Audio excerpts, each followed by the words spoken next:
Well, the intro got completely overrun by the Zevgasm subs on Twitch. Yes! Yes! Yes! We're live. Hey, when it's We're live, live. nothing bad can happen. Not a damn thing. So first off, before the intro spiel, Mama Bear, welcome back. It's been forever since I've seen you. Thank you for subbing and gifting a sub to J-Girl. Awesome. But anyways, now that that's out of the way, welcome to episode 101, lesson 101 of the Shadow Kvlt podcast. Yeah, we're now we're in over the 100 mark. Only 99 more weeks to episode 200. 100, man. Yes. We get there first. Here's a wrestling. Yes. Twice was enough. We're going to rewatch again. it. We are rewatching. Rewatch and rebook it at the same time. That's right. It's going to be Krusty and Chris Barnes calling it. Everything. But this time we rebook with brand new names. Yes. Nobody that was on the show. All completely new. So matches. the good stuff. Well, so we could just pick every single big legend that was alive. Can't be dead. Time. Yep. Mm-hmm. Yep. But that's 99 weeks from now. Yeah, we got time for that later because time now is. So yeah, episode 101. Tonight we are talking legends. Speaking of legends, what the fuck? Oh, please fuck me, baby. Oh. What'd you get? What'd you get? Fucking church keys. Honey, come on. Church keys, brother man. What's going on, my man? Church keys. Church keys. Stop it in here. Fuck me, baby. We're gonna listen What's to church Zevgasm going? for the next 60 seconds. Is it going ham on you? 10 subs. 10 subs, my man. Church keys. Thank you, brother, so much. Oh, please fuck me, baby. Yep. We're almost to a hype train already. I know. We don't get hype. We stay hype. Stay hype. Yes. Exactly. Please. I'm gonna be like Ric Flair. Please fuck me, Church is being awesome. So you're never going to retire? Yes, it does this for every. It does this for every one of Levi's subs. It's doing it for every single one. Enjoy all 10.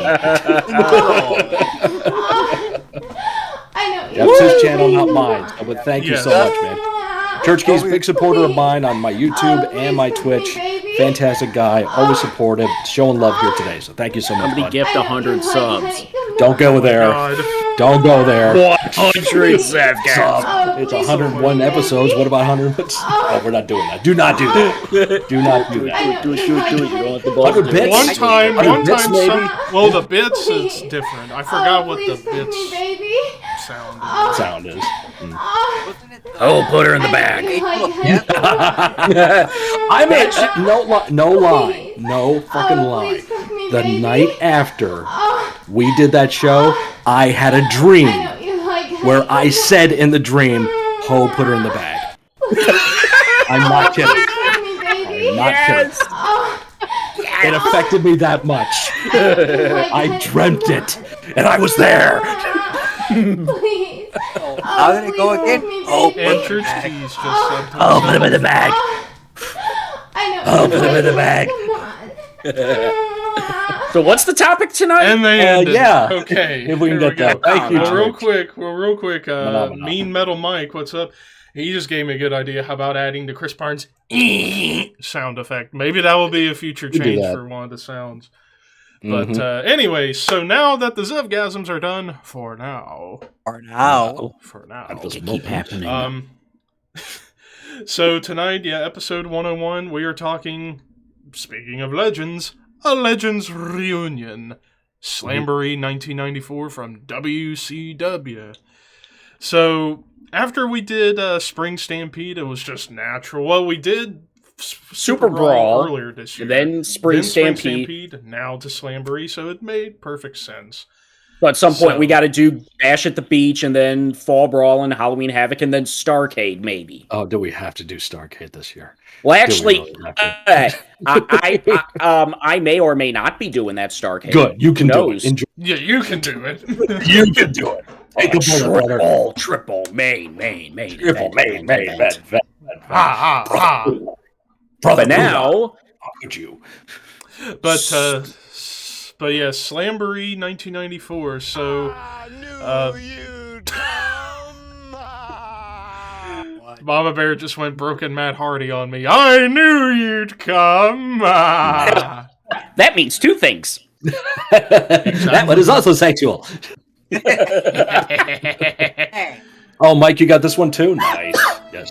Fire up the chainsaw. Anyway, Slamboree 1994, a Legends reunion. Yes. I am the only legend here. Indeed. Coincidentally enough, he was on the show. Exactly. Yes.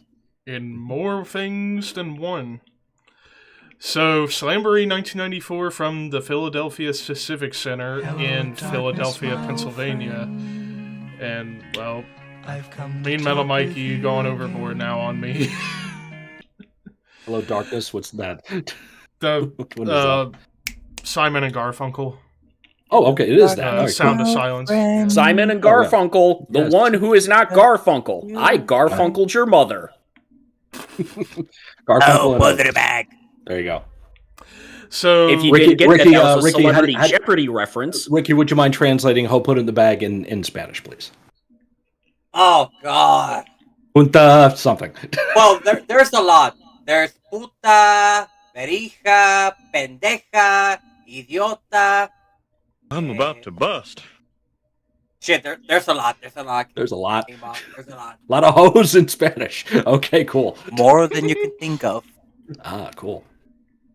and I also forgot to point out, Ricky sported a new webcam and mic for the show. Oh, I thought I noticed something different. Well done, man. Well done. Yeah, it was about time. So, webcam's Very going well good. done. Microphone's going good. So now I can use my laptop. Testes, 1, 2, 3. Testicles. That is all. Testicles. That is all. What about Italian, Scott? Frick. The Italian hoe bag. Italian hoe bag. I can't remember what hoe is in Italian. I know Cordova in Polish, but that's about it. Oh, there you go. Google. Close enough. But anyway, so Slamboree 1994 from the Philadelphia Civic Center in Philadelphia, Pennsylvania, with an attendance of 4,000, 2,700 paid, live gate of $53,000, pay-per-view buys 100,000. When you look at it compared to the first Slamboree of 1993, attendance was lower than 1993, live gate was higher than 1993, pay-per-view buys was the same as 93, and then compared to the other shows of 94, attendance was the lowest. The live gate was the second lowest, with Super Brawl 4 being the lowest, and it was tied for the lowest bought pay-per-view with Super Brawl 4. So, middle of the wrestling recession, so business not doing so good, especially for WCW at this point. But we were near the turning point, because this is at the end of WCW BH before Hogan. Yes. Because right after this, about a month later, he signs with the company. Mm. And then the rest is history. Yes. Indeed. Mm-hmm. So, with all that said, let's get to the matches. So we kick things off with the first of 4 championship matches of the night for the WCW United States Heavyweight Championship.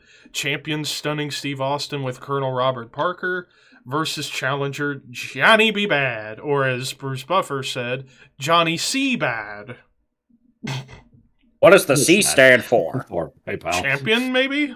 I don't know. Or challenger? That's more like it. Johnny Challenger Bad. Exactly. So this was the continuation of Austin's U.S. title reign that started back at Starrcade 93 when he beat Dustin for the belt. Still got it here, and for this match, pretty good opener between these two. Pretty good. Considering where they are in Philadelphia at 94, they weren't really buying, Johnny B. Bad, Mark Merrow at that time. But he gives it his all in this match. They build well. Crowd's mostly quiet. You don't get any really boring chants of any kind. No. But they definitely appreciate the wrestling these guys were doing, because that's what the Philly crowd was really into. If it wasn't going to be blood, guts, and gore, give us the straight-up good technical stuff, and we'll appreciate and respect it. And they did. And a good finish, too. A good finish, which I know you'll get to, where it looks like the most, quote-unquote, real finish you could have there. It looks a little sloppy, but it actually makes sense for the kind of match they had. And I love the psychology of the match, too. It was all about, because they were building up like, his best way to win is off the top rope, and also kept holding them on the mat. Down, yep. Mm-hmm. So, perfect psychology between these two. And is it just me, or anytime I see Austin and Mero in a match, it's always good? Whether it was in WCW or WWF. And I love Steve's timing. Or if you see Austin with hair. I know, it's weird, isn't it, to see that? It's so weird now to look back. Hell, just watch a show a couple of years earlier, it was way longer. That's true. Yeah, when he came straight from Texas. This is Philadelphia, so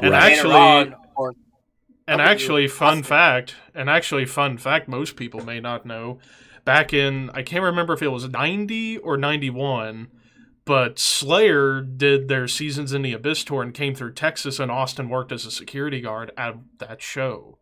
Holy shit, it was probably 90. Wow. Because that was before he got signed with WCW. And that was when the album came out, 89, that was when 90, the album came out, was 90. Yeah. So, and he was just there just jamming. He didn't give a shit. And that started a friendship with him and Kerry King that still goes to this day. There you go, matching hairdos. Yeah, Houston. Well, probably Houston. Yeah, it would have been Houston, yeah. It's close to where he's from. But another great about this match is I love Steve's timing in this match. He's so good at bump and feed.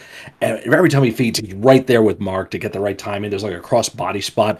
Steve gets up, he does the circle around type sell there, right there to catch Mark with the flying body press and all that stuff. Just amazing timing that he had there. And was it a year later or 2 years later he would show up in ECW?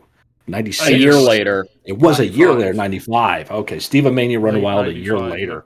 Yeah, it's like people that are used to just WWF punch and brawl Steve Austin, go back and watch some of his WCW stuff, because there was a time where he was one of the best in-ring workers out there, period. Mm-hmm. Yeah, the people you want to talk about today, like Punk or Brian Danielson, old habits die hard, or anyone like that. That was Austin back then. Steve Austin back then in WCW could out wrestle most anybody today. Oh yeah. Him and Steamboat.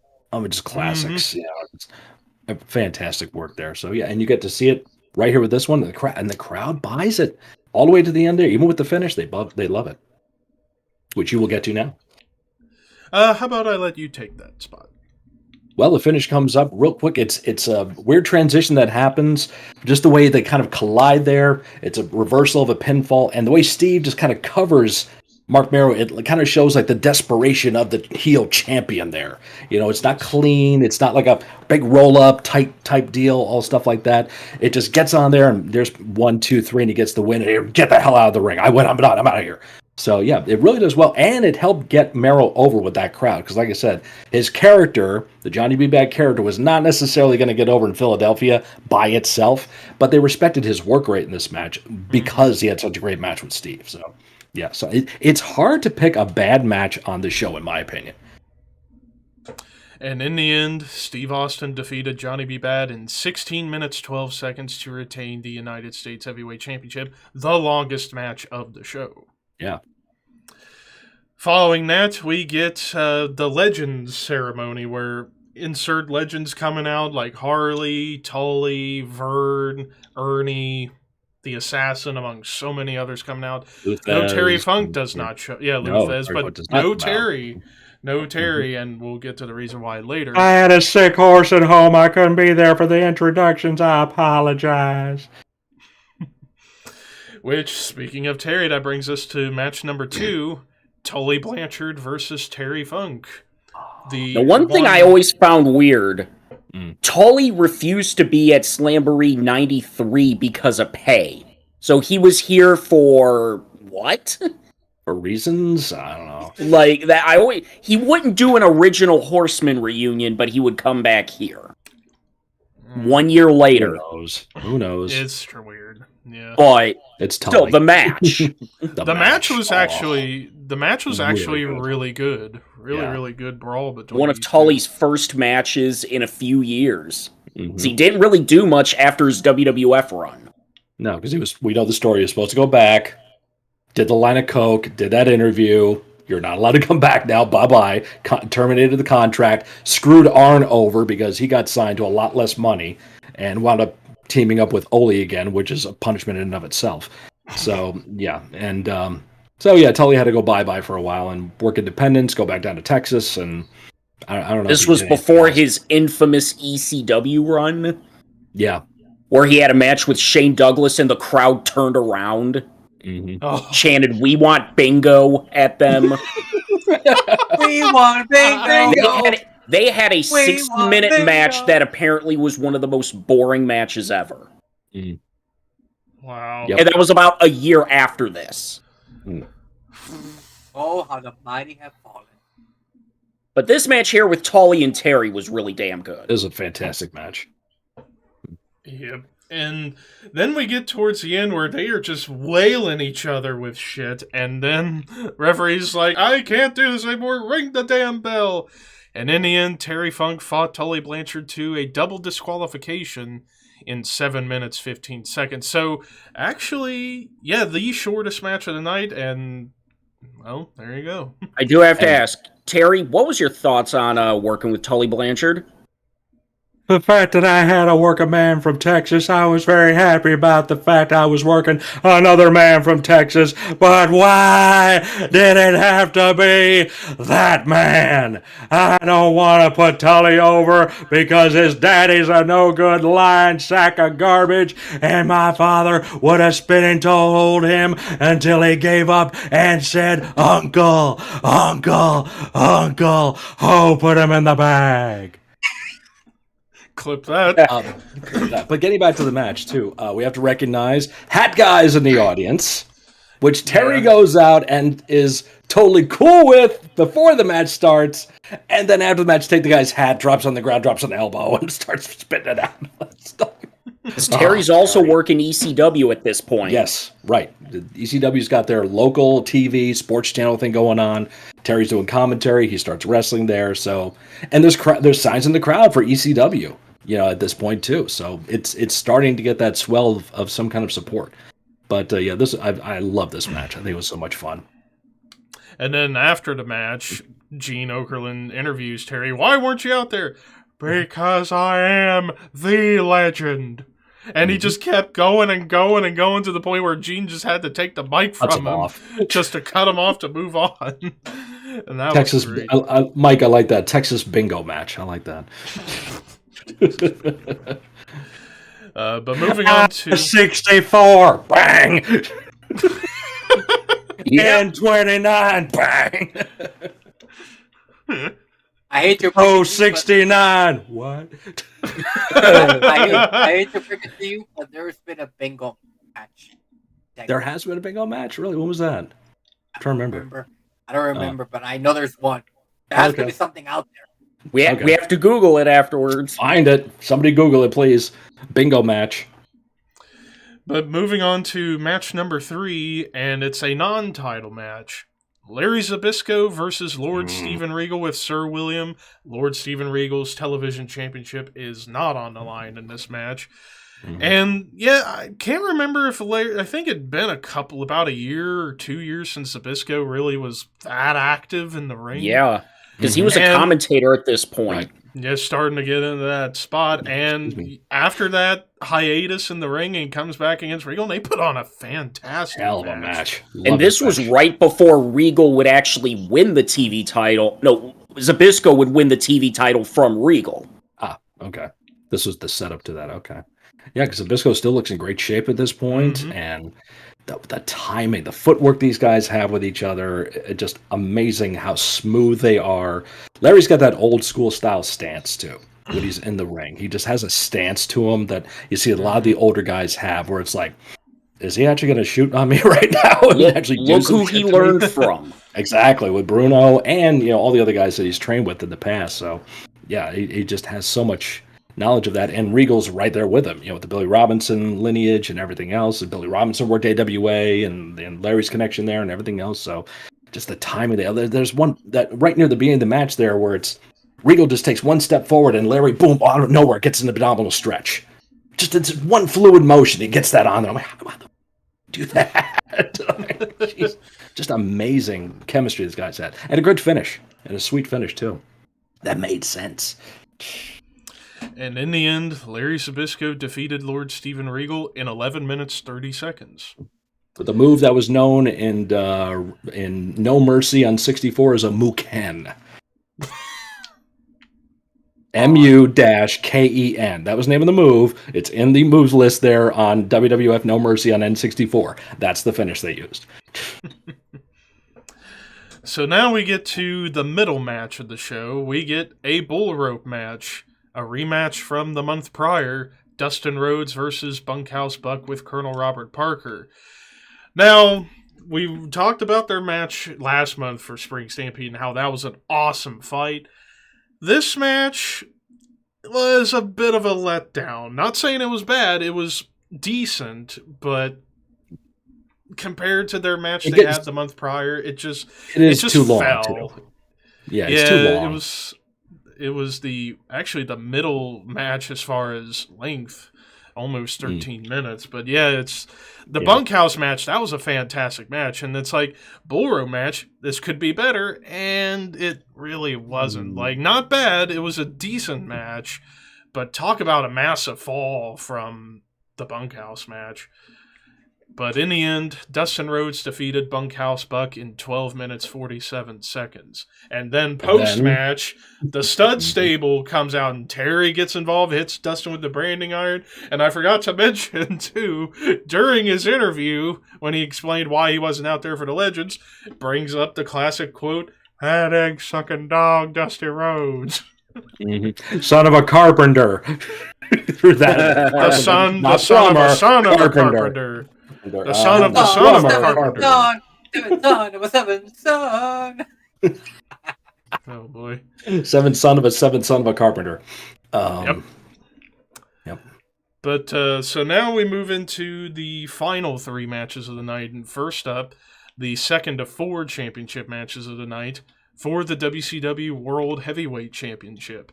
Champion Ric Flair versus a mystery opponent.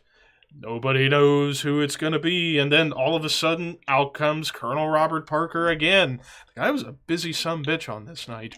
Yes, he was. Comes out a lot of fanning going on too. A lot of these got the handkerchief gimmick. He keeps fanning himself at ringside.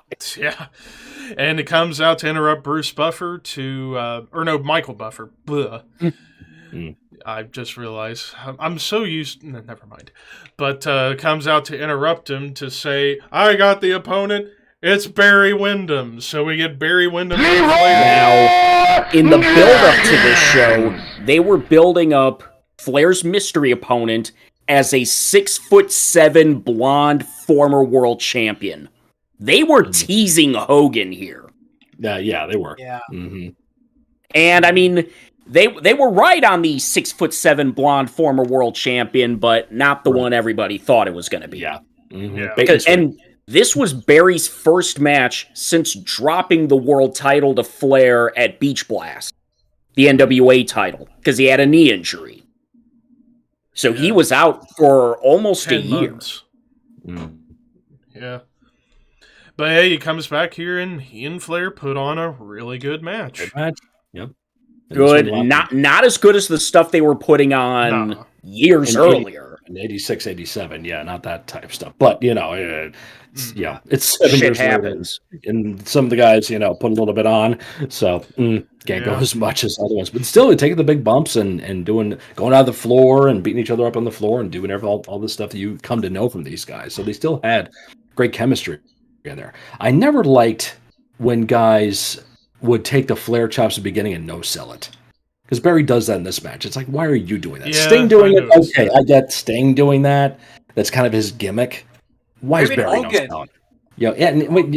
Hogan, of course, he just has to be the tough guy. But it's like, come on, Barry, you're great, one of the best sellers, one of the best bleeders in the business. Just sell the freaking Barry. Also, they were teasing a Flair heel turn the month prior, and now he's working babyface again. Mm-hmm. Yep. Yeah, even the promo he cuts with, I think Jesse or Governor Ventura interviewed him at and Flair was doing the whole babyface shtick to that one too. Mm-hmm. So only to turn heel a month after this. Mm-hmm. Yep. But in the end, Ric Flair defeated Barry Windham in 13 minutes, 21 seconds to retain the WCW World Heavyweight Championship. High cross body off the top rope. How often did he ever hit that? Mm-hmm. And now moving on to the penultimate match of the night, match number 6 and the third of 4 championship matches of the night. For the WCW World Tag Team Championships, contested in a Broad Street Bully match with Dave Schultz as special guest referee. Which I thought they meant Dr. D. David Schultz initially when they mentioned it was David Schultz of the Broad Street Bully Philadelphia Flyers. Yeah, and that's a work anyway, so who gives a shit? Fake sports, I hate them. But anyway. Champions, the Nasty Boys, versus challengers Cactus Jack and Kevin Sullivan.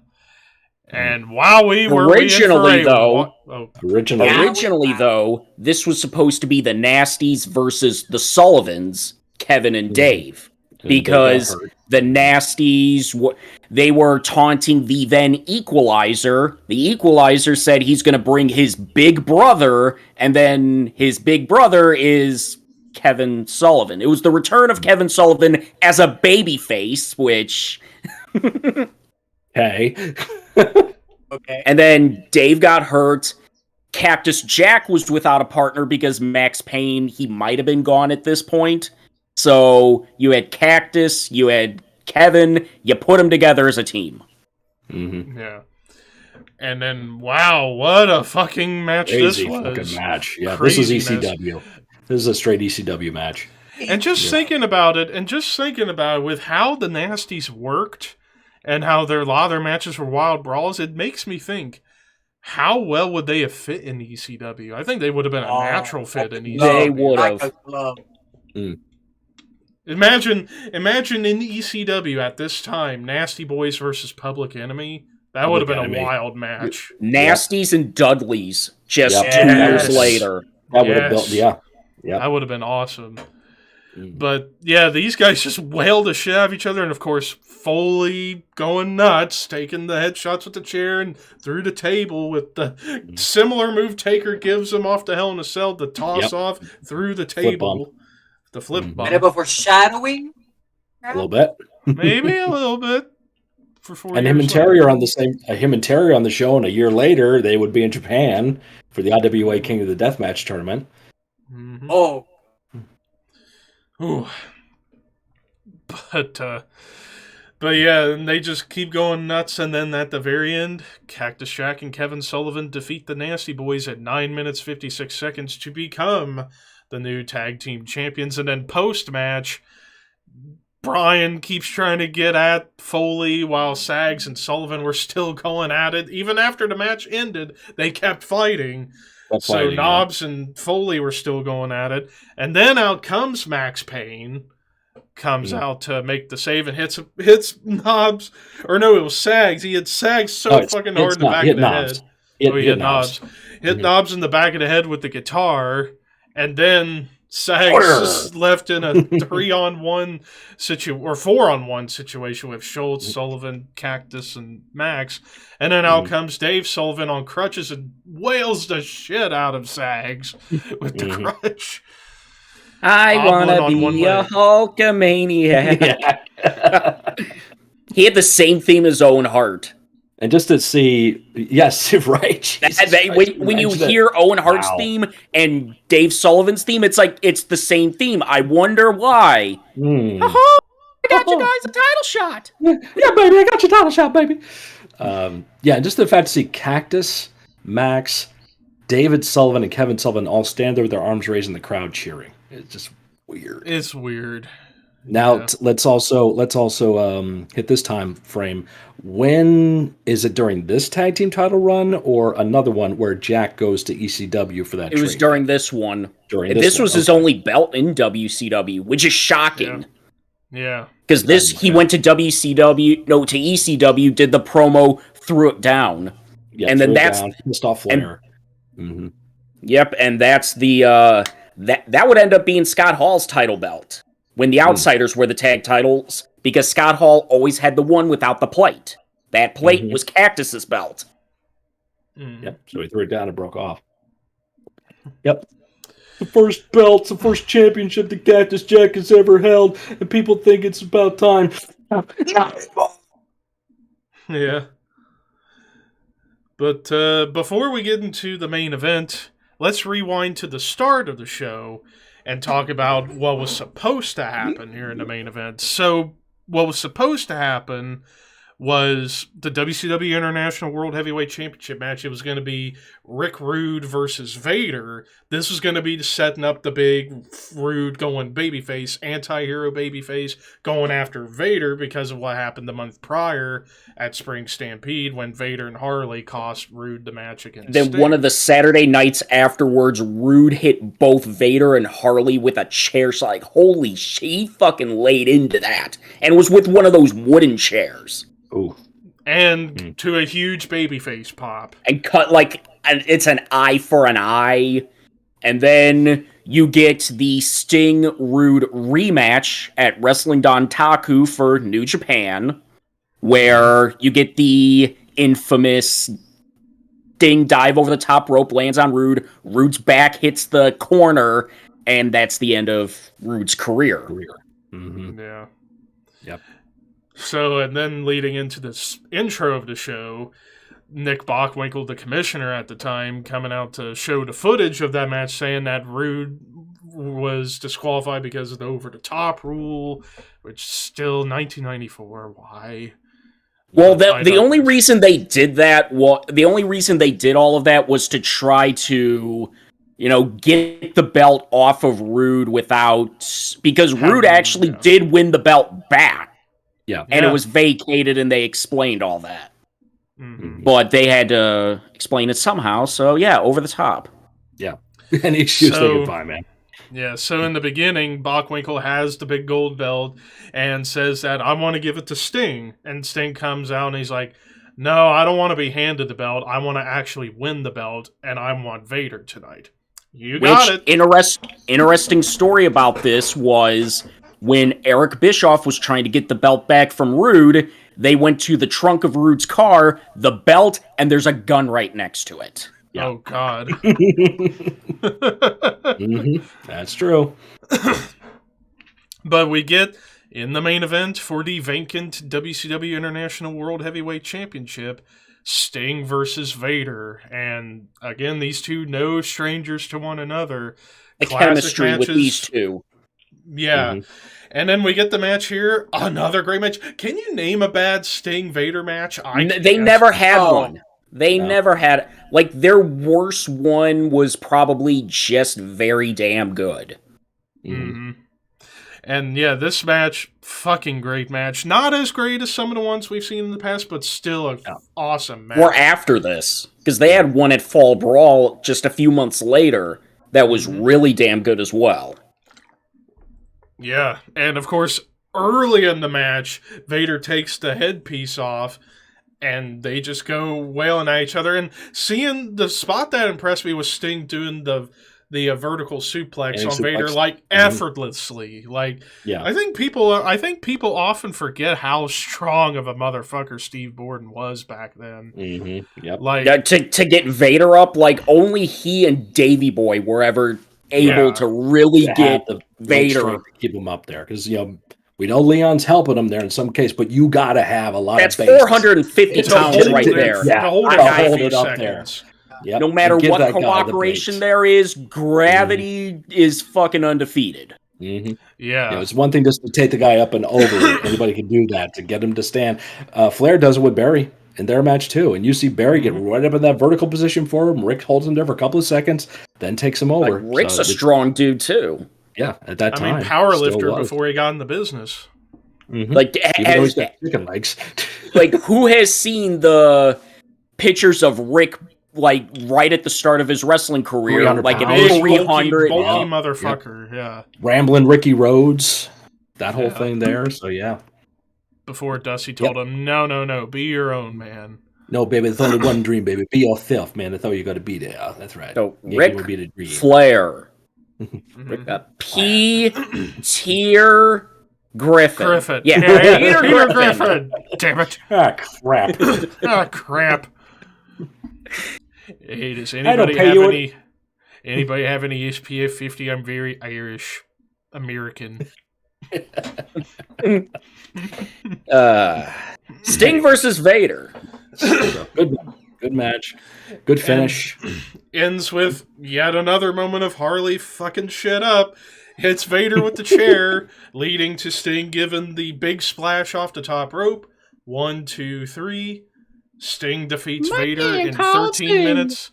In 13 minutes, 54 seconds. In 13 minutes. The man called Sting.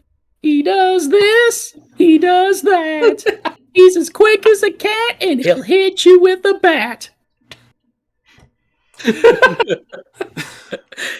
Okay, I'm a sucker for. I am a sucker for the song "Man Called Sting." I know a lot of people may think it's cheesy and corny. I fucking love that theme.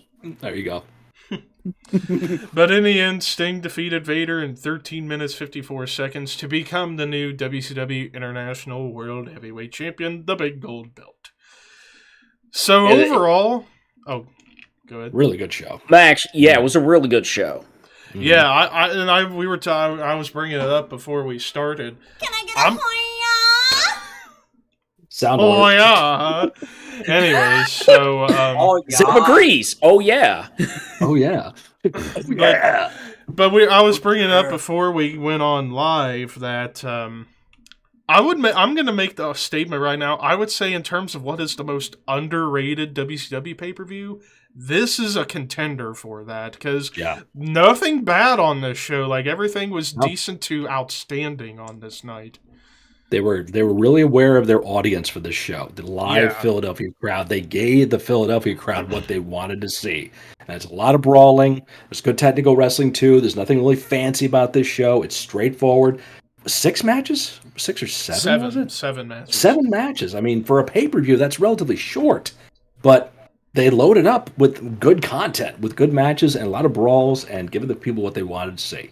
And can you imagine, I brought this up, I think, before we went live, can you imagine if Hogan hadn't been coming in, would they have kept this kind of pace going with their pay-per-views? Because they would have, it would have just co-opted ECW completely at that point.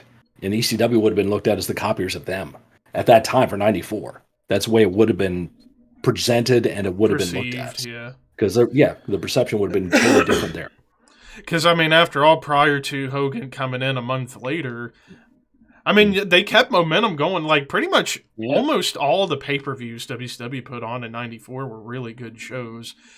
Mm-hmm. Well, except for the end of the year, but that has a lot to do with BH, AH. Yeah. Right. But I mean, you look at this time frame in WCW, things were starting to really turn around. Yeah. Yeah. Is Bischoff in charge at this point? Yep. He'd been in charge. He was started as executive producer in early 93, then he got executive vice president later in the year. Okay. So he was just climbing the Turner ladder quick. Mm-hmm. He really was. To eventually he became overall president of the company. So yeah, overall, Slamboree 94, great fucking pay-per-view. Arguably the most underrated show in the company's history. Definitely recommend you guys check it out if you've not seen it or haven't seen it in a while. Now on to best or least or favorite, least favorite, sleeper, and shocker. Do you know your fingers, Levi? No, apparently I don't. You want Zeb to know your fingers. I know your what's my favorite match? That's kind of a tough call because there were 3 matches on this night that I absolutely loved. But if I'm going to pick one, I'm going to go with Sting and Vader by a hair. Because, I mean, I just have always liked the Sting-Vader matches. Least favorite, by default, is the bull rope match, even though it was still decent. Now, sleeper is another tough call, because pretty much everything, most of the undercard, because most of the undercard was really solid. Sleeper would probably be the opener. I was thinking between the opener and Flair Wyndham, but I'm probably going to give the edge to Austin and Bad. And then shocker, Kevin Sullivan as Babyface. Yes. Yes. Like, for real, like, Kevin Sullivan being one of the biggest heels in the business for a long time, then he comes back for a brief period as a babyface before turning heel. Mm-hmm. Yeah. You got this evil satanic motherfucker now thinking about rainbows and Well, see, Which it's is- like when he made his return to WCW, like in late March, early April with Dave, it's like they got big cheers for his return. It's like, yay! Yeah, we're happy you're back, Kevin. Yay! It's like Kevin hadn't been. Kevin, to a lot of the fans for WCW at this point, they don't remember Varsity Club Kevin Sullivan. No. Mm-mm. Yeah, Satanic Cult leader went to college, people. Yeah, sorry. And He's it's not from ironic. Singapore. He's not from Singapore. He's from Boston. And ironically, playing a satanic cult leader, and yeah, he's Catholic. Yeah. Which is funny. But there you go. Basically, Tom Araya from Slayer, essentially. Right, exactly. Which is funny. It's a work, people. But anyways, James. Favorite was the tag title match. Least favorite was the bull rope match. Sleeper, the opener, Shocker. I'm gonna go Shocker, Kevin Sullivan, babyface. Scott? Mm-hmm. My favorite's actually Terry and Tully. I just fucking love that match. I mean, no disrespect. The Sting and Vader was great. Barry and Rick was fantastic. You know, all that stuff too. But I just thought it was great for like a nostalgia feel. It was straight up old school style. No BS in this match. Crowd loved it. Terry being Terry, Tully being Tully. It just works. So I really like that one. Least favorite, yeah, the bull rope match. Again, not horrible, but not as good as their previous efforts have been. Sleeper. For me, I'm going with Zbyszko and Regal. I really like that match too. I think it's a great, a great way to express timing and footwork, and just having great chemistry with a guy that probably never wrestled before, and what they would do later on with these two. So that was for that one. And Shocker for me is the tag title match. It's a crazy match. Crowds into it. They love this match. It hits on all points. So that's my pick. Ricky? Favorite, gotta go with Bunk and Blanchard. I mean, two guys who literally want to beat the shit out of each other. I fucking dig it. Worst match, bull rope match. Sleeper, give it to Austin, bad. And Shocker, tag team title match again. Kevin Sullivan, you evil motherfucker, turn into a happy motherfucker. No, he was still an evil motherfucker. It was just who he was facing at the time. True. Yeah. Because nothing really changed about who he was. He was just facing heels. So by default, he was babyface. Yeah. Yeah. But now Push Job Endeavor. Push Job Endeavor. I have two. I have two. God. Two different ones, huh? It could be. I don't know. We'll see. Here's your first one: Bunkhouse Buck, Johnny B. Bad, Lord Steven Regal. Ooh. I would say for me, Push Bad, Job Regal, Endeavor Buck. Only because, like, you could have Regal job to Zbyszko for the title and he can keep his heat. Bad, he's getting on the cusp of getting to the TV title at some point very soon, which would be the next year. And then Buck, yeah. There you go. James, what do you think? I would push Regal, Job Bad, Endeavor Buck. Mm-hmm. Regal at this point in time was... those who have never seen Regal's WCW run just... What? 93, 94, 95, 96. Like, he was having consistent great stuff. Mm-hmm. Yep. So, yeah, that's my mentality, too. Actually, I would push Regal, Job Bad, and get rid of Buck. No offense. But, Ricky, what about you? Endeavor Buck for sure. And I think I'm going to push Regal. Yeah, I'll push Regal. Job Bad.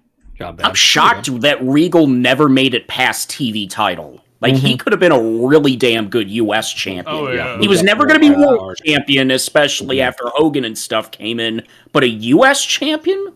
Yeah. Or hell, even the tag titles with him and Bobby.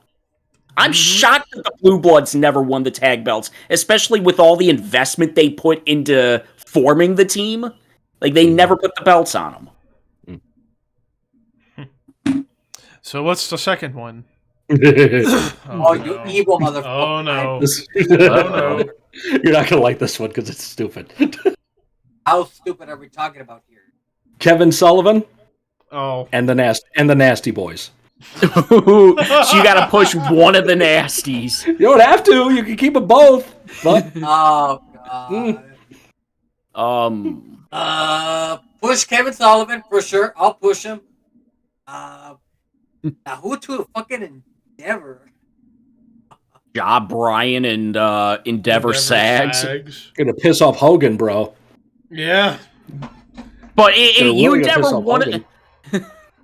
But you push Kevin because you gotta keep him for his mind, or you could job him to keep him for his mind. Mm-hmm. You're not gonna Endeavor Kevin. No.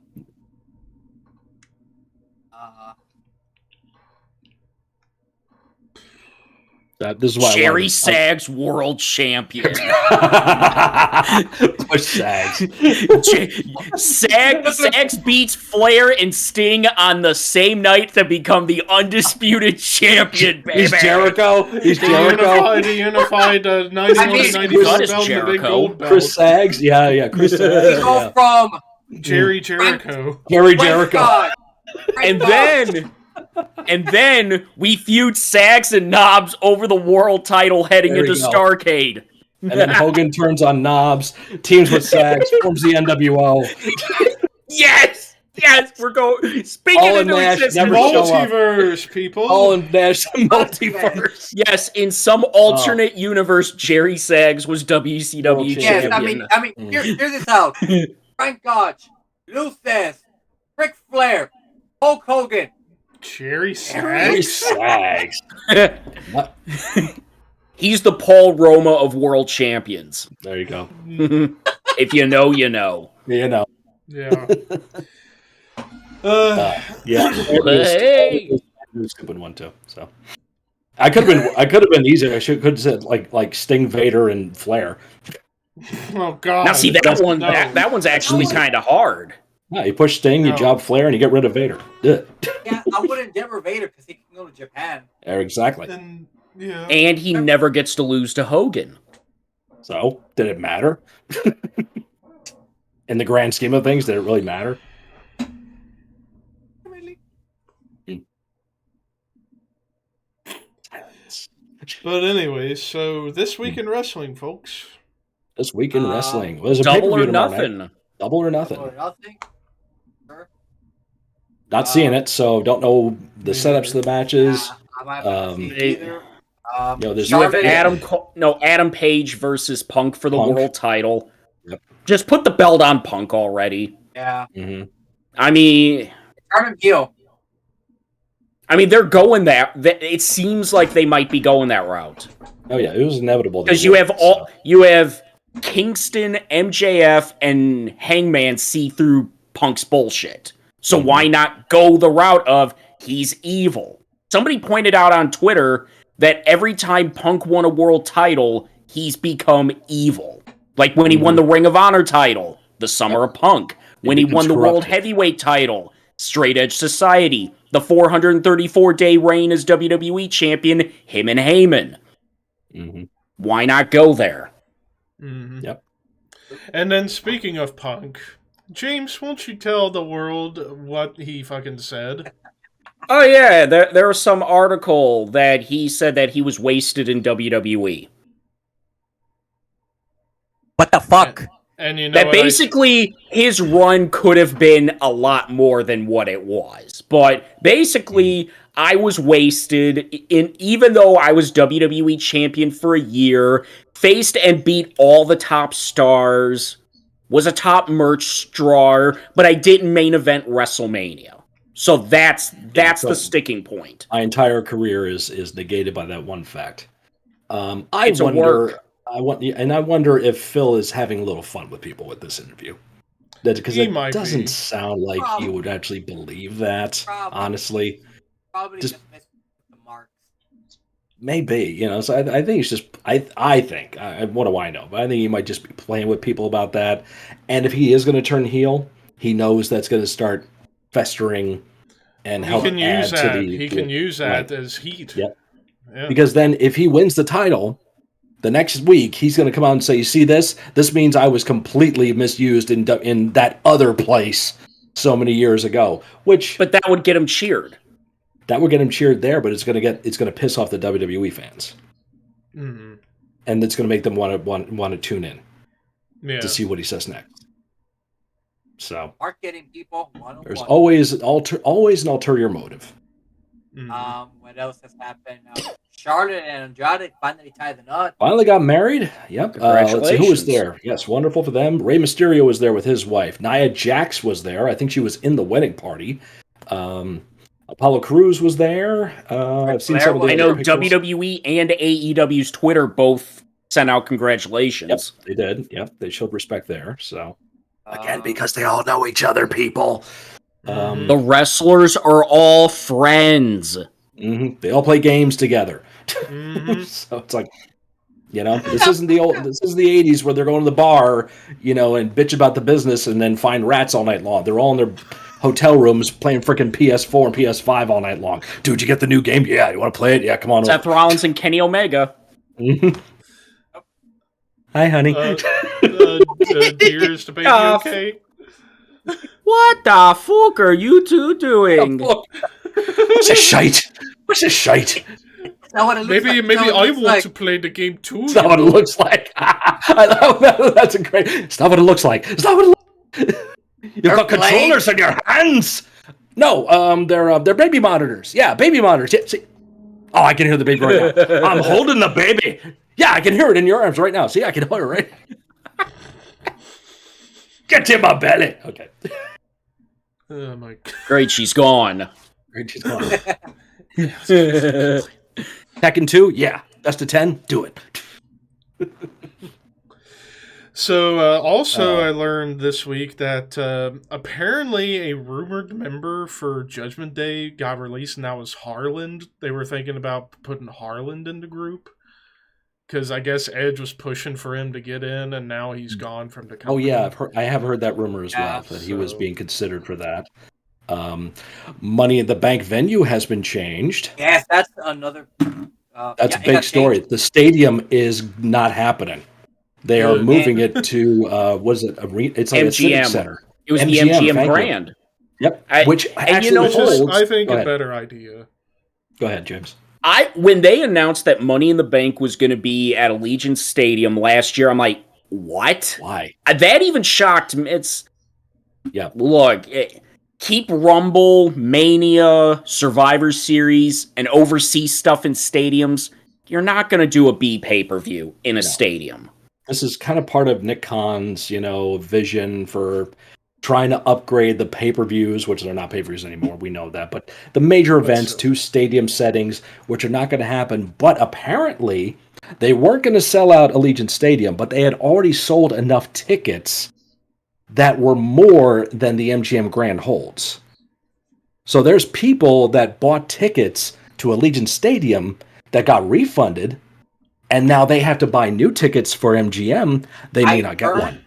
I heard that I think that people who bought the ticket for the previous arena got first hands for the other arena. So they may get first hand, but there's not that. There's too many.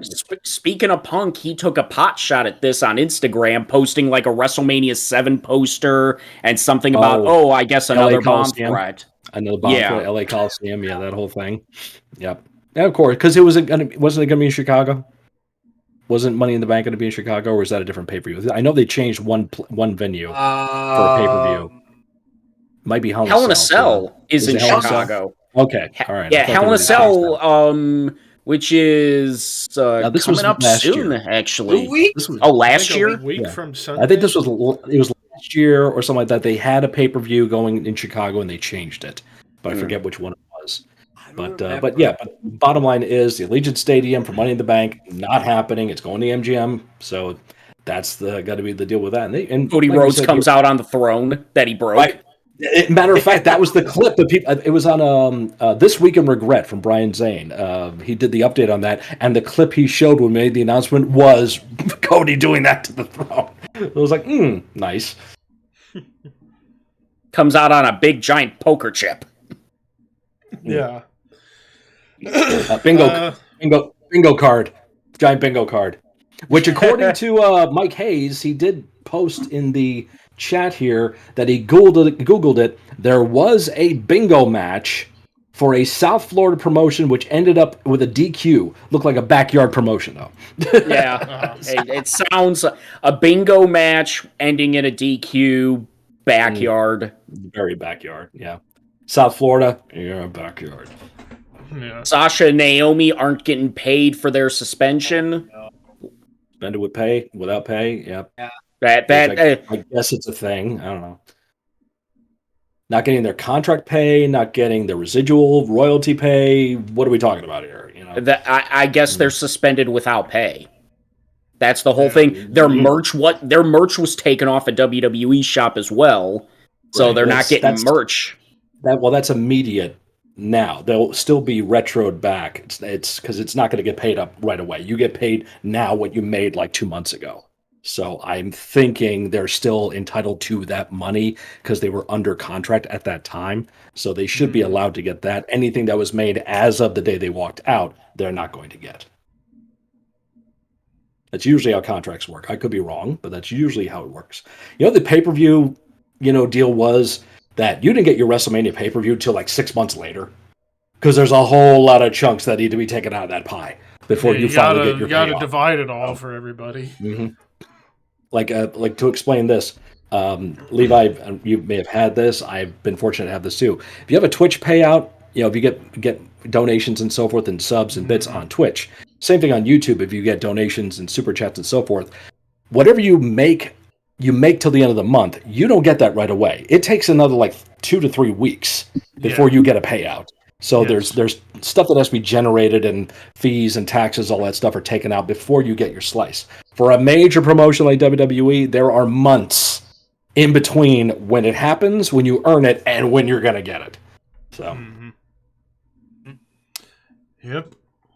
But what else this week, if anything? What else has happened? Of course, I mentioned the Alliance got injured, which fucking sucks.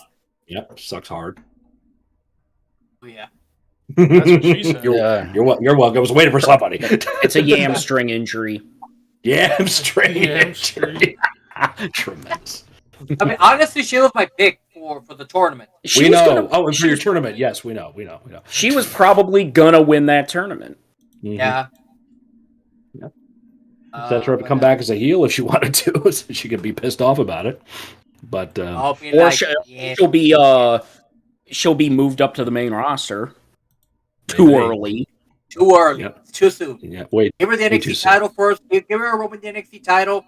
Then move up to the main roster. But I think they're looking oh my god, she's so popular online. Clapping cheeks, get her up here. I want her. I know what clapping cheeks are. I keep up with the young people talk. Plus, I have a yacht called the Sexy Bitch. I'm down with it. Word. Dear mother. I love that story with Edge at the Royal Rumble. I love it so much. Me too. Oh, yeah. I love watching that over and over and over. Poor squad. The way and I'm watching that story again, it's like his delivery on how he tells it, it's like he should be a stand-up comic. Mm-hmm. Wrestlers are the best storytellers, so Foley, Jericho, Jake, Edge, everybody, Cody, everybody, Steve Austin, Regal. Yeah, and then I watched the story, and then I watched actually from that same channel the story of Dustin Rhodes talking the story about how he ribbed Undertaker's gold dust during I brought up the quote on your stream last night. Let me just feel you, Reaper. Do you know what rigor mortis is? It's the stiffening of the muscles. and then after that happens, and then Mankind comes in, the Mandible Claw, and then Goldust is like touching him and rubbing all over him, and he says, and I remember I put my hand right on his dick, and then I'm sitting next to him while he's laying down blowing a kiss, and he sits up and I turn around, and he's like, and I ran as fast as I could backstage and hid, and then Taker was pissed. He's like, where the fuck is Dustin? And then Bruce Richards like, no, I told Dustin to do that. It was my idea. It was a rib. You got me. And then that was funny. All right. Oh shucks. Oh, speaking of that, we add 2 more podcasts to the world of pro wrestling podcast. William Regal will now be having his own podcast. Gentleman Villain is what it's called. And Conrad Thompson and Mick Foley will be doing a podcast now. Conrad does it again. What's someone called the Conradiverse? The Conradiverse of podcasts. He has like everybody almost. Yeah. The CPU. It's the CPU, the Conrad Podcast Universe. There you go. Because he's got Flair, Bischoff, Bruce, Tony, Pritchard, Tony. Does he have Jeff Jarrett? He does have Jeff. Okay. Which, speaking of Jeff Broken Skull Sessions, the next one is with JEFF, JARRETT.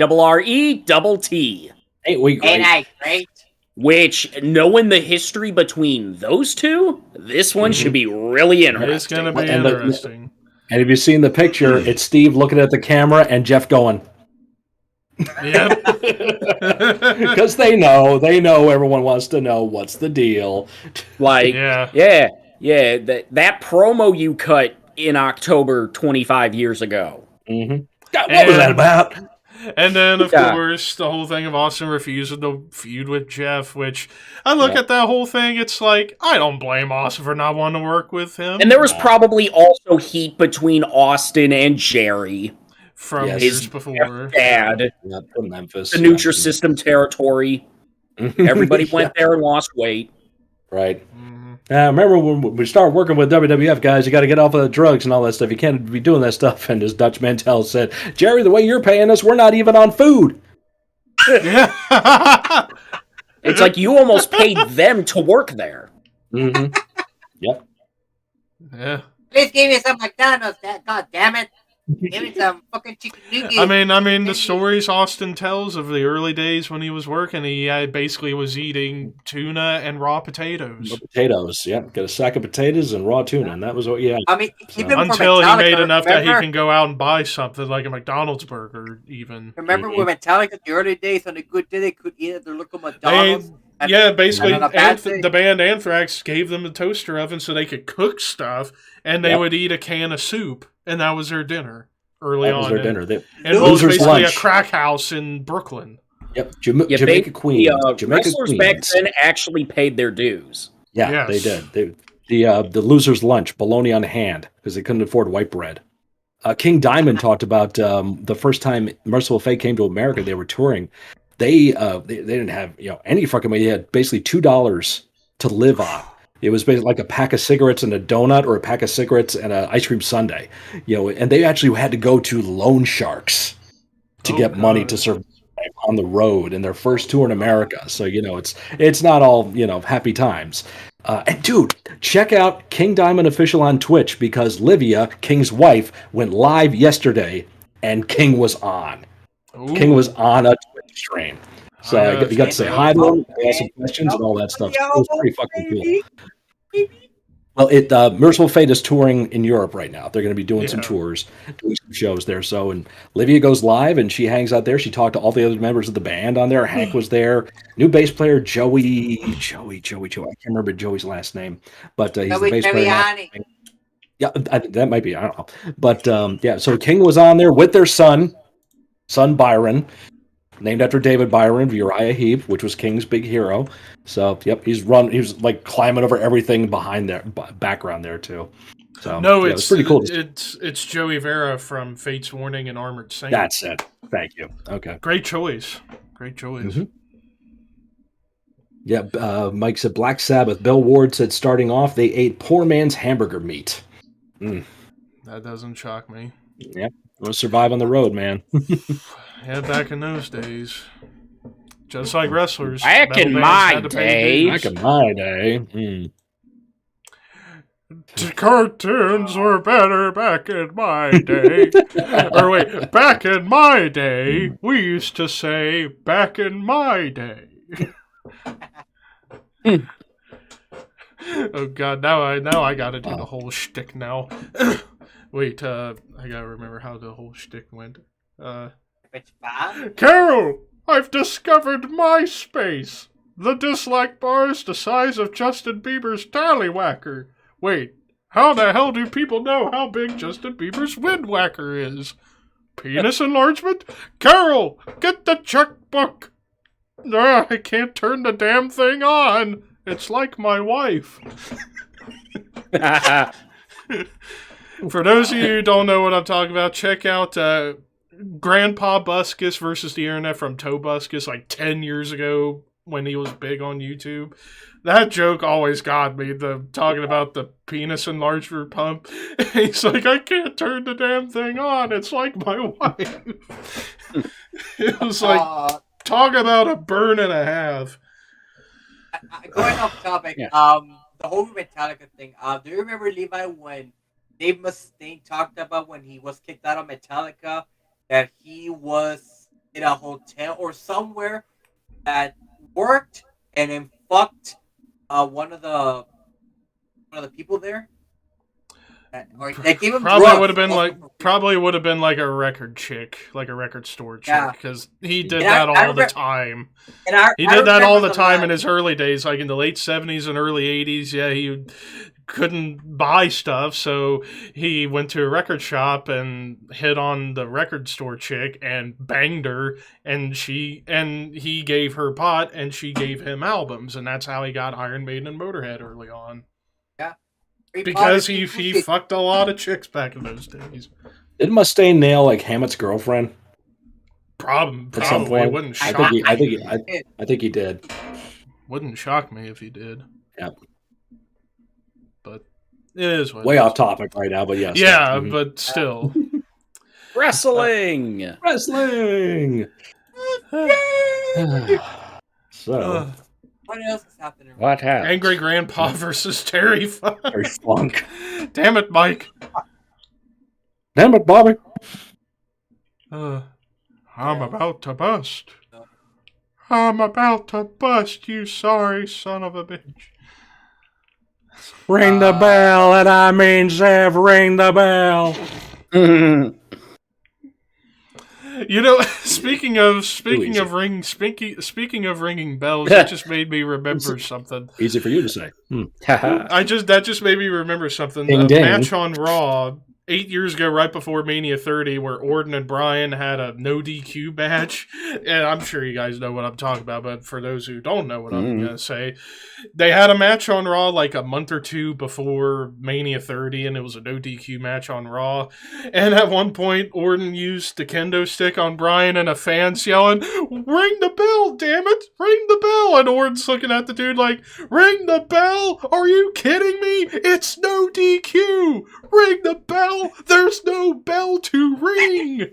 And then he picks Bryan up to do the back suplex on the announce table. He goes and points at the guy, "You did this!" Boom! Stiffed Bryan on the table. I remember now. Stiffed Bryan on the table in front of that guy who's like asking, "Where's the bell?" I remember. Oh, it was fucking funny. It's just Orton's like legit pissed at the guy, like, "Are you kidding me? Where's ring the bell? It's no DQ." And he's slamming the kendo stick going, "Ring the bell." And then just stiffed Bryan on the table. "You did this." Your fault. Yeah, it's your fault I did that. Speaking of Orton, on the shelf it looks like. And very quickly moving Riddle to SmackDown, it seems, to team with Shinsuke. That's what we saw this last night because Riddle, it was Usos and Shinsuke against, I think it was Shinsuke and Riddle against the Usos in a matchup there or something like that. But there was a team up between Riddle and Shinsuke, so which is very interesting. That Not a is an bad pairing, I have interesting to team. say. That's a good one. But yeah, apparently Randy's. I thought it was the story was from that tag match that Riddle was the one that got injured, and that's why they had dropped the straps on SmackDown instead of on a pay-per-view. But it turns out Randy's the one that's hurt, so he's going to be out getting his back checked and everything else. Which back injury is no freaking joke. It ain't like a knee injury or tearing the tricep or something like that. And especially how many times he has done that RKO for almost 20 years. And the superplex and everything else that he's done. Even the power slam, there's a lot of twisting in that motion. How fast he does it and everything else. And the draping DDT, vintage Orton, boom, land on your back too. Not to mention shit catches up to you. Not to mention Orton's past history with shoulder issues. Dating back to his rookie year. He started. Yeah. Yep. When he got called up. Yeah. Everything worked from there. So back injury is no joke. And then breaking his clavicle in the match with Triple H at One Night Stand 08. Where you can clearly see him lipping, oh fuck, I broke my collarbone. Yeah, I think and then they finished the match. Somehow, yeah. I think Cena has dealt with spinal stenosis. Sheamus has it. Because I think people tend to forget. Yeah, people tend to forget Cena's had neck issues dating back to the powerbomb from Batista at SummerSlam 08 when he herniated a disc in his neck. Yep, and came back too soon. But 3 months. That's John. Yeah. That's John. He's Wolverine. He's got he's a cyborg. Accelerated healing factor. Dude, he was built in the basement of Vince McMahon's mansion. Even though it's kind of funny, the first thing, like mainstream wrestling-wise, you saw him in was as an extra and Ready to Rumble. I remember him in Manhunt. Remember that TV show, Manhunt? Did you ever see that? This is before he was in WWE. He was I think when he was still like the prototype in like UPW. There was a TV show on Fox or on Spike Network called Manhunt, and John played the bounty hunter. That it was like a Survivor type show where people were like sent out of the woods to get away from the bounty hunters, and the lead bounty hunter was John Cena. Google it, you'll know what I'm talking about. Manhunt, and he would cut bad promos on there. He had the he had like the Sting hairdo at the time. Yeah, the blonde flat top. Yep. Is that a video game? No, it wasn't a video game. It was a TV show. Oh god, and then it would have been actually kind of cool for Cena to do, maybe for like a one-time thing whenever he would come back, like Mania 35. He did the throwback to Thugonomics. It'd be kind of funny if you did like a prototype throwback and do a promo and do it backwards. Because that was funny in OVW. That was funny in OVW. Hilarious. Church said that didn't Shawn Michaels had back injuries. I think it was thrown into a turnbuckle. It was more when he took the bump over the top rope and he landed on his ass against Undertaker. Yep, there you go. He landed on the casket. Yep, that's the Manhunt show right there. Yep. So there you go. Early 20s, John. Can't believe that man's 45 and now. It's rumored that John may be returning for his 20th anniversary. He should. Which if I saw the calendar right, his 20th anniversary is going to fall on a Monday. Oh, it makes sense. And after all, he's not doing anything right now since they just wrapped up. And speaking of not doing anything, Rock doesn't have any Hollywood roles in the first quarter of 2023. Ooh. That means WrestleMania. And we know WrestleMania is 2023. In LA. So, could we be seeing Rock versus Roman? Possibility. Maybe. And Rock go to the Hall of Fame next year. Right. Yep. Yeah. Why not put him and Batista together next year? Why not? It all depends about Batista's schedule. That too. Well, he finished already filming Guardians. I think he'd be free next year because they're currently about to wrap up filming for Guardians of the Galaxy 3. That's coming out next May. So why not show up for the Hall of Fame and also promote Guardians 3?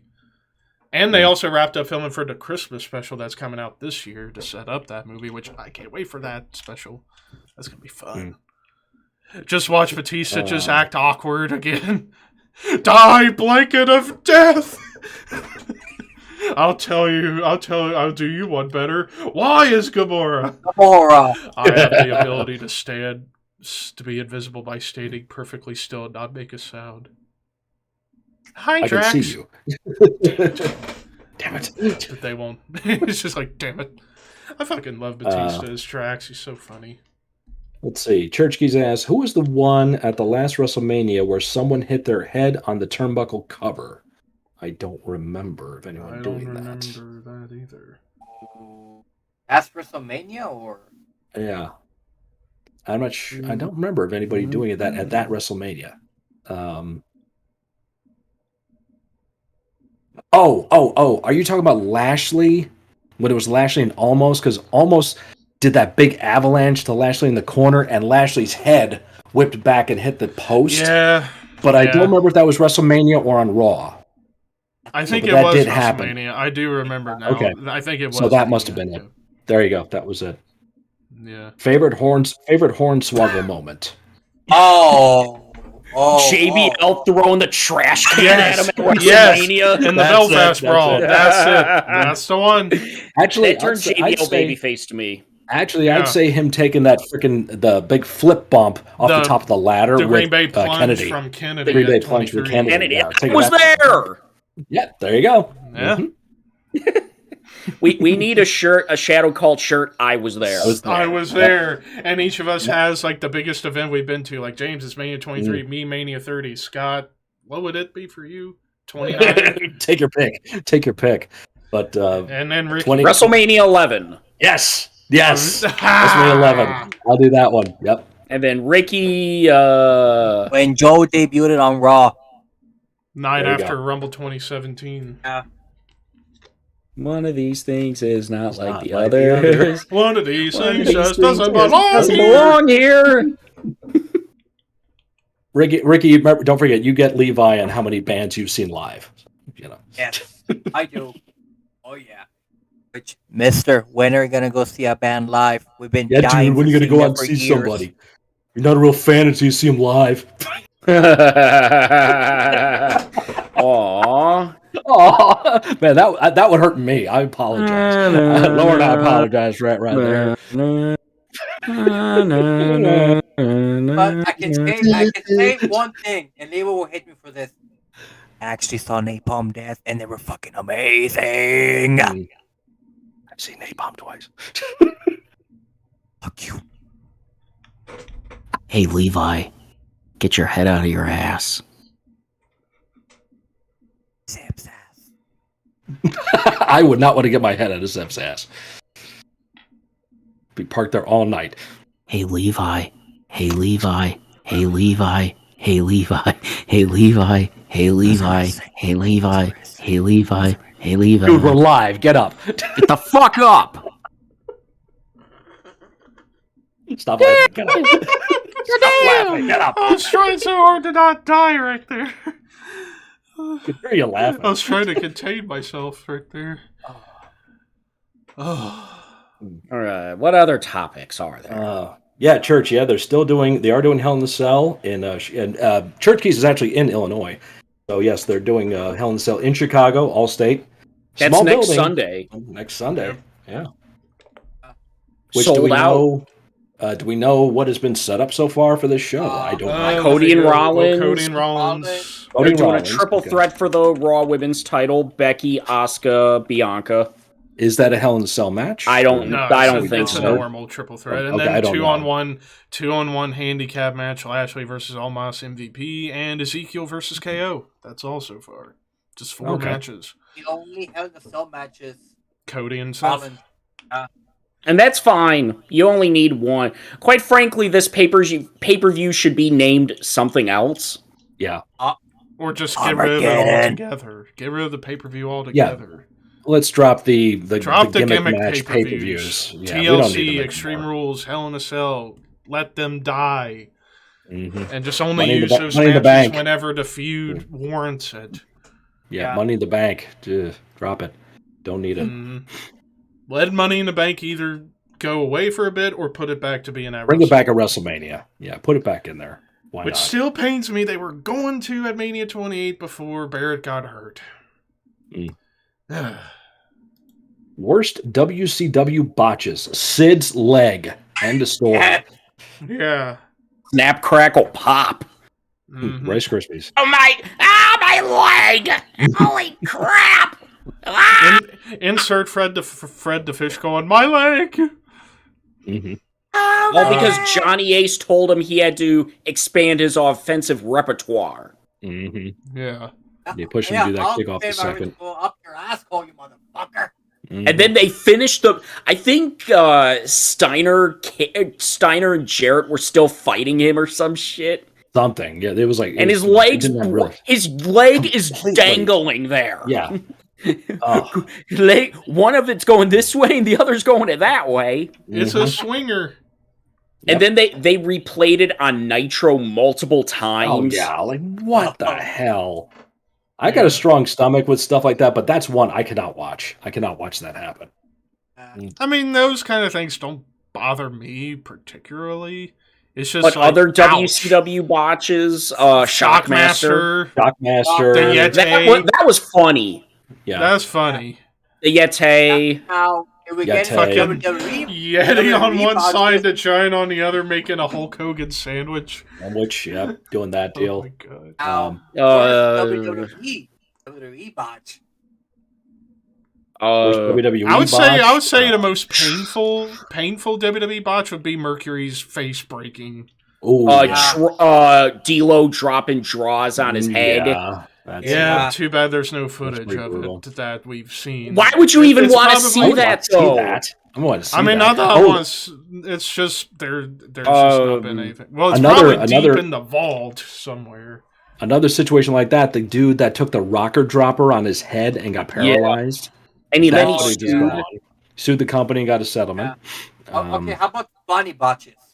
Funny botches. All right, that's a Funny whole different botches. scenario. Funny ones. Titus Sin World Slide. General. Titus World Slide. There Yeah. you go. That was brilliant. Of course, Cara. Botchkara's always up there. finger, I quit match! Yes. Alberto got pissed. Legit Oh, yes, he did. pissed. Can't Yep. blame him. Can't get mad at them at all. Let's see. Other Funny botch. botches. And it Any- could be not any just microphone- any WWE, microphone- but WCW or whatever. Any microphone botch with Teddy Long. Oh, gentlemen, as you know, the Ultimate Warrior. Fuck it. or Definitely. Sid microphone botches. Yes. Can we do it again? We're live, man. And I have You only half have the the brain man- that you do. It's gotta say Or- you're a bitch. Or I don't know shit, crybaby. That one still gets me. Fucking the go home to fucking Mania 13 and he's going, I don't know shit, crybaby. I mean, of course, Vince turned both his quad. Yes. Oh yeah, tore both the squads. Yeah, that's Yeah. Um, One that was never aired on television. It was like a house show or some shit. It was the Master Blasters against some other team. I forgot which one. And the other Master Blaster shit fucked up a few times and then put up his arms. What do we do? I don't know. What do we do? And then he left and never came back. Then he walked out. Yep. All right, I will give you. I'll try to remember my favorite botch story. This is not WWE or WCW. It's OVW. James might know this. I'm not sure if he will. So, who remembers the team Gemini? Yes. Remember Gemini? I know what you're talking about. You know what I talk about then. All right, Gemini were the big musclehead tag team. They were in WWE very briefly. They were the Johnsons in the first TNA pay-per-view in those bodysuits. Eventually went to OVW. Except way more muscular. Right.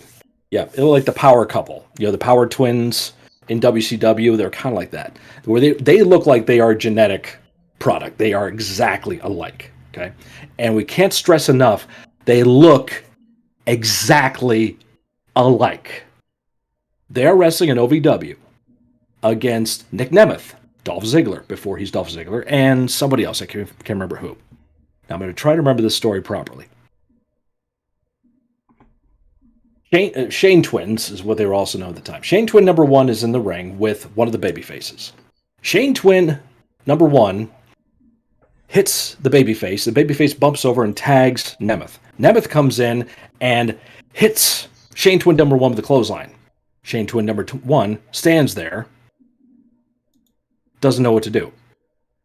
Nick Nemeth backs up and hits a second clothesline, to which Shane Twin number 1 looks around, looks at number 2, looks back, and then throws himself back on the canvas as if shot.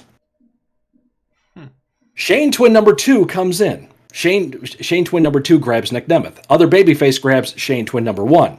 They do some kind of transition. Shane Twin number 2 falls out of the ring. Shane Twin number 1 is now with Nick and the Babyface, to where they trade off, mess up, screw up. Jim Cornette, sitting at ringside, is having a freaking conniption watching this because he's still in charge at the time. They finish the match. Complete mess in the ring, to where the audience just like, for the first time ever. In OVW, which was as bare bones pro wrestling as you could get, that audience actually booed at this match.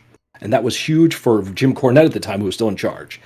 Back in the locker room, Jim Cornette is cutting a promo on the Shane Twins and Nick Nemeth and the other Babyface, and gives them step-by-step directions to leave Louisville, Kentucky, and drive to Atlanta, to where Deep South Wrestling was, and basically says, get the fuck out of this building, go there, and don't ever come back here. Remember now, Shane Twins look exactly alike. Al Snow, who told this story, goes up to the Shane Twins and said, why did you do that finish? It was the worst part of it, where one twin didn't know what to do, and he took that second clothesline, stood there, and then threw himself back. And why did you do that? And the answer was, the wrong twin grabbed the Babyface. Yep. Mm-hmm. I'll say that again. The wrong twin grabbed the Babyface.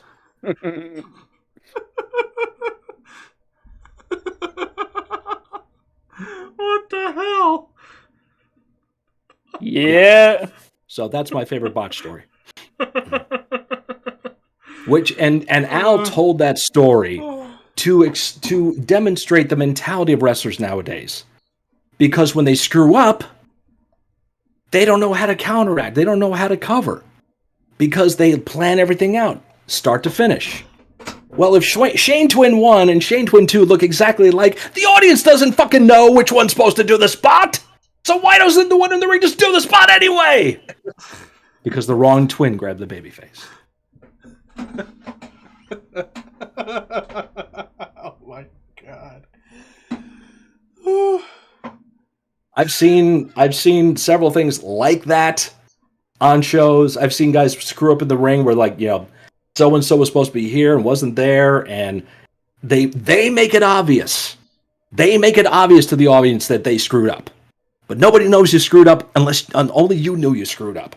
I mean, And it takes time. And I've been there. I've made mistakes in the ring. You know, screwed up here and there.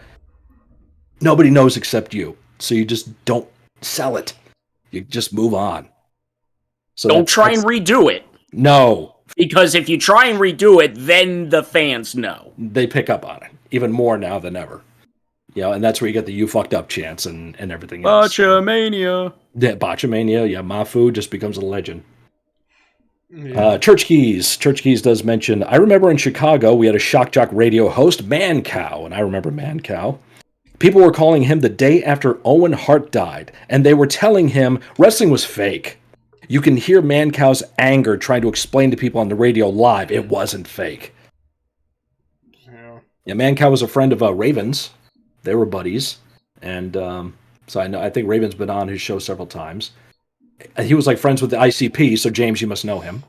And know what I'm saying? Whoop whoop. So yeah, either that or I'm Danhausen. Because looking up, Danhausen's from Michigan too. Oh, shoot! So maybe Danhausen and this James fellow is all the same people. Mm-hmm. On this podcast housing. Very, very evil. This podcast house. See, that proves it right there. Illuminati confirmed. Which, like,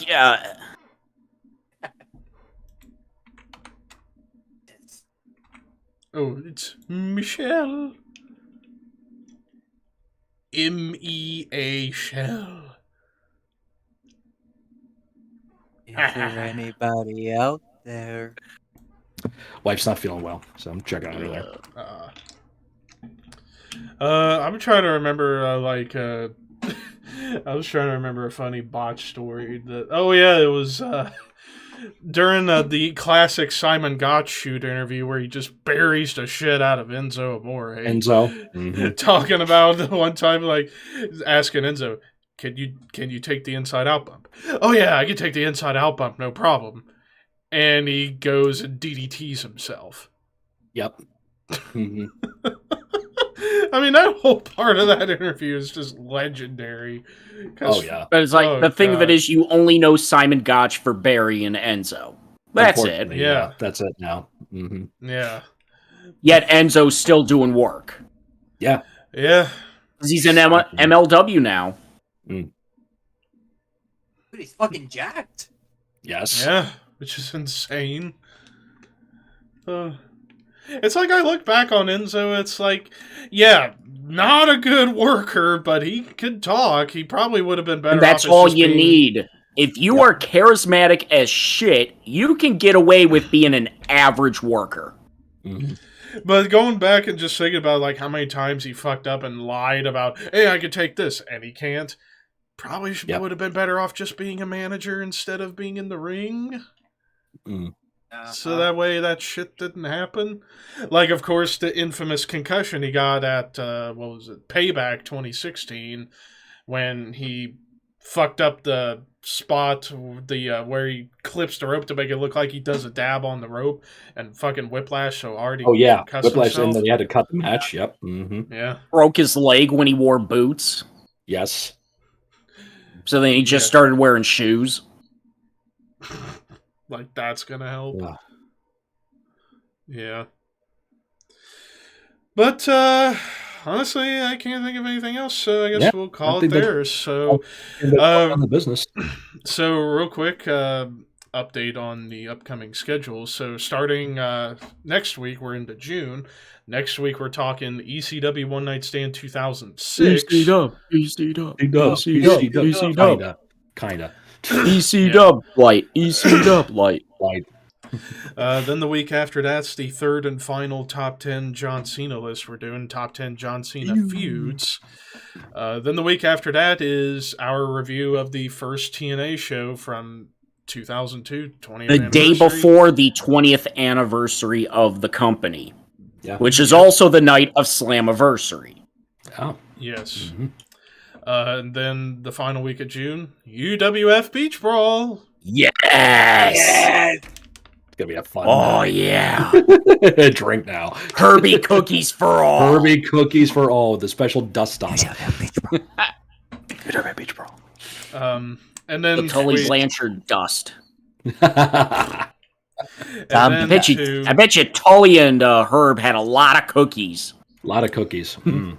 A lot of zombie dust on him too. Zombie. Anyways, and then July. Cookies, I'm talking about. Yeah. July, I mean, why wouldn't you bake cookies? Oh, God. And then July, 4th of July weekend on the 2nd, we're talking Great American Bash 92. Week after that's SummerSlam 92. Week after that's top 10 Intercontinental Championship matches in SummerSlam. And then ending off July, Bret Hart's SummerSlam history. And then for August or whatever, we're still working out We'll figure that it out. schedule. Mm-hmm. But, Wrestlicious! Wrestlicious! Yes! We've got to talk more shitty wrestling. Oh, we do. We the really real, do. true shitty wrestling. Yep. What could be worse than... Dude, World Wrestling All-Stars with bananas in pajamas? Oh, my God. Oh, I remember those my WWA God. shows. Well, a couple of them. Like the first two. XPW, we have to do some XPW shit eventually. Yes. God. WEW. WEW, yes, we're definitely doing WEW. For you guys, we'll do NWWL. Naked Women's Wrestling League. Yeah. Stream it on Twitch. Oh my god. Yes.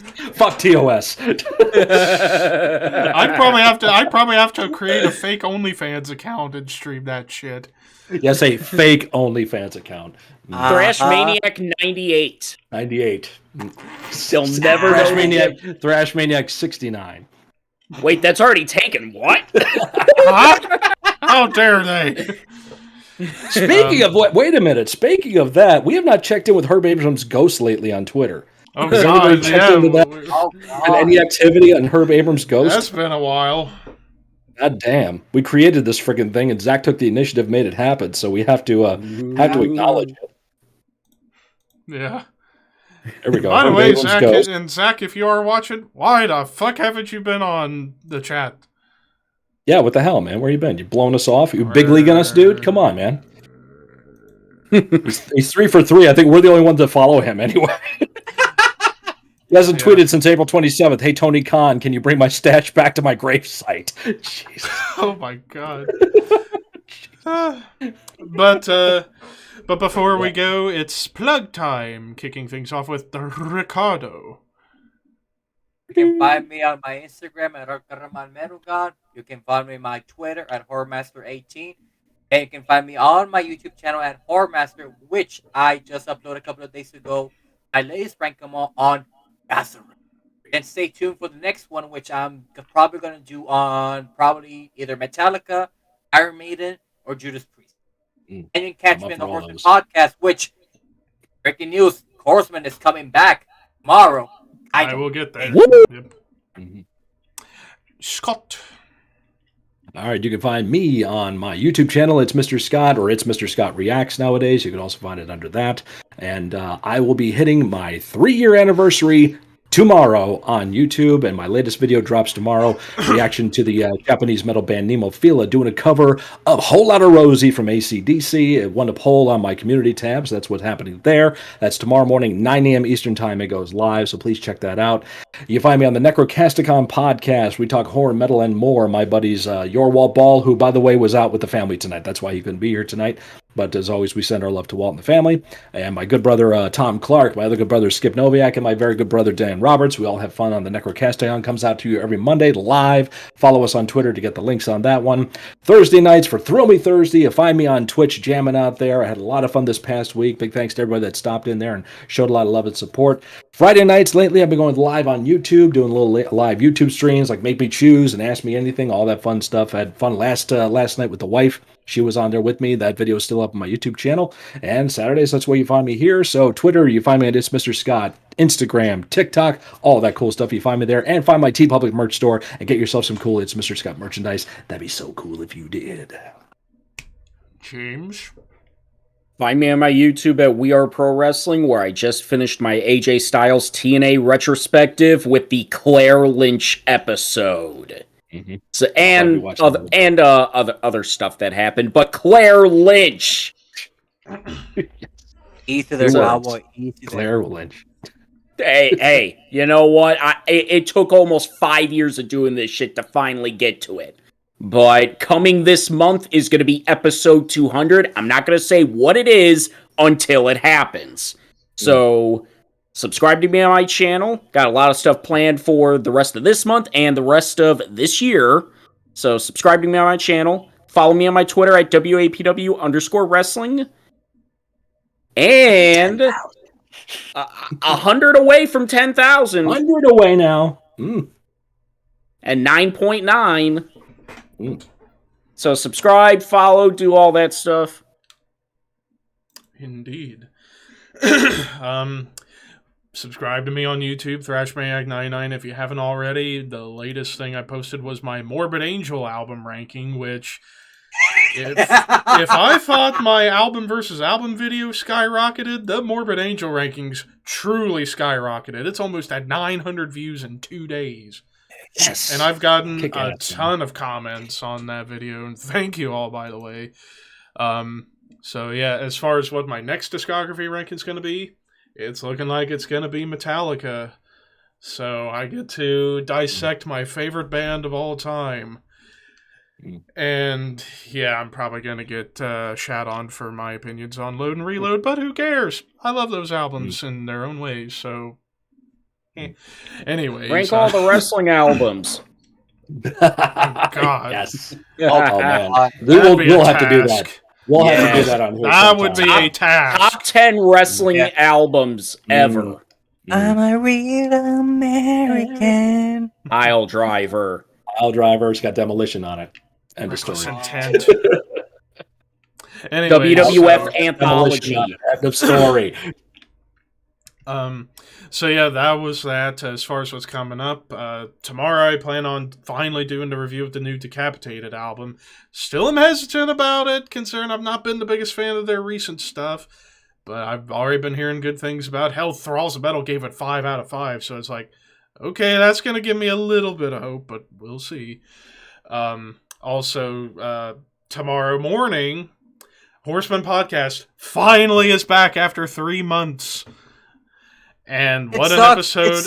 It sucks I won't be able to be there because I have to work, but it's going to be a good episode for you guys. Trust me. It's going to be... And Leva, can you remind everyone what's going to be about the next episode? Well, since it's more or less looking like I'm going to be flying solo on that episode, it's going to be myself and Stian Gunnar Gunderson, the bassist of Blood Red Throne, coming back for a second appearance, and together we're doing top 10 first wave of death metal albums from 1985 to 1990. Right before the giant last night. Yeah, right before the giant Morrisound explosion of 91. That list was a bitch to do. It was a bitch. Yeah. There's a lot of good albums. Yep, so that's tomorrow morning at 11 a.m. Eastern Time, so be there for that on both YouTube and Twitch. As far as what else is coming up, I do plan on doing a CD collection update video because I've gotten plenty since the last one, and I'm actually starting. He's got more coming soon, by the way. Yes, so both these guys are getting a stack. Yeah, I got the bigger stack, but that's beside the point. Hey, it's not about the size of the stack that counts. That's true. It ain't the size that counts, asshole. It's what you do with it. Ain't the size of your pencil, it's how you write your name. Dave Mustaine. Dave Mustaine and the ending credits of Decline of Western Civilization Part 2. That's where I got that from. But yeah, so I'm already starting. So while I got that update coming up, I've already started on the stack for the next update afterwards. And also, I plan on doing a thread video, starting up a new thread within the YouTube metal community, doing a list of 10 comeback albums in metal, which there are a lot, so trying to whittle it down to 10. It's not a top 10 list, I'm just showcasing 10 albums. It was a bitch, but I got a list of 10, so there you go.